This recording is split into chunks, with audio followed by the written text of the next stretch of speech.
Hi guys, and welcome to this video on whether an IKEA kitchen is right for you, because honestly, if you're considering buying an IKEA kitchen, I can't blame you. They look so great in the pictures. You can literally see yourself cooking up a storm, right? But is the quality actually any good? Will it last, or is it going to fall apart after 6 months after the install whilst you're making breakfast? And if you do decide it's for you, then what about all of those installation horror stories that we've all heard about? And why is it so hard to actually get a clear idea of how much it's going to cost you? These are all the questions that we get very often at fifimcgee, so we've done the legwork for you, and in this video I want to take you through the pros and cons of getting an IKEA kitchen, give you that foolproof guide on whether they're right for you, and also how to get them installed with lots of tips on that front, and finally break down how much they actually cost. So let's get into it. Getting your kitchen just right is extremely important, not just because it's going to cost you a huge amount of money, sometimes running into the tens of thousands of pounds to supply and install them, but because in our lifetime we actually spend 12% of our lives in the kitchen. Can you believe that? That's nearly 3 hours of every day on average. This room has so much potential to increase your enjoyment of life, cooking amazing food for loved ones, hosting parties and Christmas, and even just brewing up a fresh pot of coffee to jumpstart your day. It's the heart of any home. So should you go with an IKEA kitchen or consider some different suppliers? Well, I'm a big fan of lists to help you make that call, and in today's video I want to look at the full pros and cons before you actually purchase an IKEA kitchen. Pro number one is cost, and anyone looking at an IKEA kitchen will be attracted by the price. They seem to be so much cheaper than other suppliers, although stick around for my cons list because you don't want to trip up on this. It's a company that we all know, and let's be honest, when you're on a tight budget you think affordable anything for the home, and that's IKEA, right? It's a brand with one of the best price to quality ratios on the market too. And I usually find their stuff really easy to budget for, but their kitchens are just different because there's so much choice, the finish options and all of the different variables that go into actually putting a kitchen together. Kitchens are very hard to design and price up. But what I like about IKEA is the flexibility that they bring in their units that they offer. If you wanted to go for that bespoke or more premium look for a lower cost, it's totally achievable. So an example could be that you're ordering the carcass of an IKEA kitchen, and that's the white cabinets that we're all familiar with, usually the Metod range of units without any doors or drawer fronts. And then from a specialist supplier you might order an actual bespoke door to fit the IKEA units, so places like Naked Doors or Husk. And it's genius because it means that you get the cost savings from going with IKEA, but you also get a really bespoke look that's in line with your tastes and it feels really unique. There are loads of firms supplying design solutions for IKEA kitchens now, and that includes suppliers on Etsy. It's really, really great. So I'll leave a link to some of those in the description. Pro number two, IKEA has such a wide range of styles, and this is one of the things I really, really like about them. They have so many kitchen styles to choose from, and they seem to be adding more and more all the time. And while that can mean that you get lost in all that choice, it also allows you to really tailor the look of the kitchen to the space you're working in. And speaking about kitchen design, it is totally normal to feel nervous about getting it wrong or living with regrets. Nobody wants that. You somehow have to cut through all the noise of all the different styles on Pinterest, which can be a minefield. But I have some quick techniques to help you do that and nail a style that really feels like a home that's you. I'll leave a link to my free How to Design and Order a Kitchen guide in the description box for you. You'll actually end up impressing your kitchen designer with the newfound knowledge and clear vision that you have for your kitchen, so go and take a look at the links below this video. Kitchens aren't like other rooms. They have so many variables in them, and I think the wide selection of styles offered by IKEA is a major plus if you're thinking about one of their kitchens. However, what I will say is that at the time of recording at least, IKEA don't offer in-frame kitchen styles, which, if you're into the modern country design like I am, it's the route to go down for that very timeless and classic shape. When I design modern country kitchens for clients, we usually look at options like the Helmsley range by DIY Kitchens, or even the Elmbridge range by Howdens, if they're on a tight budget and can't actually afford the bespoke kitchen look. Pro number three, the speedy delivery.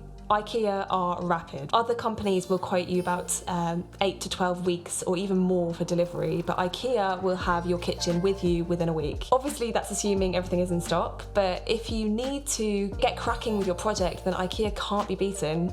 It's £40 for the delivery, but obviously you can click and collect too, so the flexibility is a win. Then another pro is personalising your space. If you're like me and you love organising and feeling organised when you're waking up, then IKEA kitchens may be very well just the brand for you. The options for those modular inserts seem almost endless, and what's great is that not everything has to come at the very start of the kitchen design. You can add things to your kitchen as you get to know the space. So next time you're in your nearest IKEA and you know that some of your drawers are becoming those junk drawers with candles and lighters and things all over them, then grab a few of the upper terra dividers and divvy up your spaces. Okay, before we get too excited on IKEA's gorgeous styles and the sheer level of dividers on offer, we need to catch any potential red flags. So here are the cons. Con number 1 is you have to build everything. There's a little thing that you need to be very watchful about, RTA. That's the dreaded ready to assemble. And IKEA kitchens might be affordable, but you could be paying double the price on labour if your installer needs to assemble every single carcass. A lot of other kitchen firms will build and deliver carcasses direct to your home, no assembly needed, but that isn't the IKEA way. So expect lots and lots of boxes that you or your kitchen fitter will probably have to put together yourself. And remember, you're paying for those extra hours that your fitter's doing this for you. And also remember that all of those boxes arrive all at the same time and they all look the same, and this can be an absolute nightmare if you're living in the space at the same time.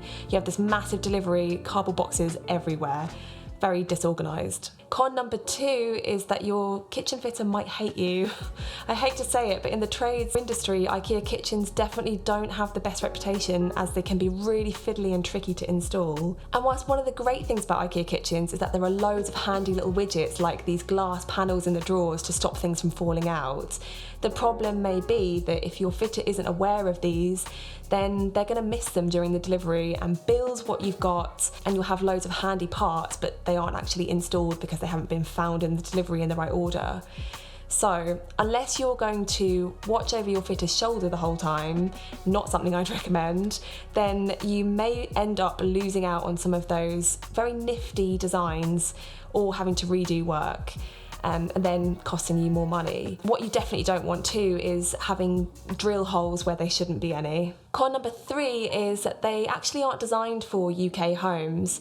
IKEA is obviously a Swedish company, and the kitchens are designed specifically for homes in Sweden, and that can have totally different plumbing styles to the UK. And this means you'll have to find a way to adjust your kitchen to the space it's in to accommodate for your plumbing. And now UK suppliers will provide service voids behind units, so they keep space for your dishwasher, sink, washing machine and other appliances, and IKEA don't do that. Obviously it can still be achieved, but it's something to factor in when you're considering your kitchen and choosing your supplier as well. Do they know how to modify the units? I would say that this is something that makes IKEA kitchens less appealing. Another con is that you get what you pay for. This is the question on everyone's lips when it comes to IKEA. Does it hold up? I think with IKEA kitchens, one of the problems is that they can look a bit flimsy and the coated fronts are easily knocked and damaged. Also, those gloss units especially can become difficult to open, which is partly the reason why I suggested earlier going for bespoke door fronts if you've got it in your budget. What you definitely don't want is any kind of daily annoyance, especially when there are so many solutions on the market. But obviously, if you're fitting out a buy-to-let, for example, and you need those affordable solutions, or perhaps an Airbnb property where it's not always the same user every time, then yeah, it's likely to be worth the saving that you'll make. Okay, so there we have it, IKEA kitchens. They're pretty cheap and you'll get speedy delivery, which means you can get started almost straight away. And there are loads of additional options that mean it's simple to personalise your space and get the look that you like. That's the good stuff. But there are definitely some less good things to consider if you're thinking about going for an IKEA kitchen. You have to build everything. either yourself or getting someone else in to do it, which might end up making them hate you, and it will also raise your labour costs. There's also the fact that they aren't designed for homes here in the UK, and that adds a little bit more complexity for the installation. And where quality is concerned, I think you really do get what you pay for here, so there could be a big trade-off. If you're needing an affordable DIY route though, IKEA kitchens are unbeatable, so they're definitely worth considering. Like a lot of things in life, this decision is going to come down to budget, but I think my top tip would be, if there is some wiggle room in your budget, then look at finding some bespoke doors and custom fronts, because that means some of the complaints about the quality hopefully won't be as much of an issue for you. And don't forget, designing your kitchen first is really important for peace of mind and for saving you money in your budget, so check out my free guide to make that as stress-free as possible. So what are your thoughts on IKEA kitchens? I'd love to hear in the comments below. Thank you so much for watching, and remember to like and subscribe to the fifimcgee channel, and we'll see you in the next one.